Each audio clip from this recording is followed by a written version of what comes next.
சஷ்டி கவசத்துல ஒரு வரி வருது, ஒரு நாள் 36 கொண்டு. அதாவது கந்த சஷ்டி கவசத்தை ஒரு நாளைக்கு 36 முறை படிக்கணுமா. படிச்சா 7 மணி நேரம் ஆகும். நான் படிச்சிருக்கேன்.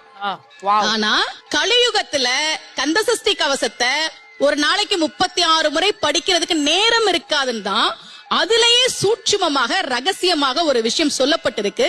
முருகனுடைய அருளால் நான் தெரிஞ்சுக்கிட்டேன். அதை நான் உங்களுக்கு சொல்றேன். ரவண பவச ரரரரரரா ரிவன பவச ரிரிரிரிரிரி, இதுக்கெல்லாம் என்ன அர்த்தம் நான் தேடி தேடி தேடி முருகன் அருளால் தெரிஞ்சுக்கிட்டேன். சரவண பவ முருகனுக்கான மந்திரம். இத 6 முறை சொல்லணும். இப்ப சாவ தூக்கி பின்னாடி போட்டீங்கன்னா ரவண பவச, அத 6 முறை சொல்லணும். இப்ப ராவ தூக்கி பின்னாடி போட்டா வனப வசர, வாவ தூக்கி பின்னாடி போட்டா நபவ சரவ, இப்ப நாவ தூக்கி பின்னாடி போட்டா பவ சரவண, பாவ தூக்கி பின்னாடி போட்டா வசர வனப. ஒன்னொன்னையும் 6 முறை சொன்னா 6 × 6 36 வரும். இப்படி சொன்னால் 5 நிமிஷத்துல சொல்லிடலாம். கந்த சஷ்டி கவசத்தை 36 முறை சொன்ன பலன் கிடைக்கும்.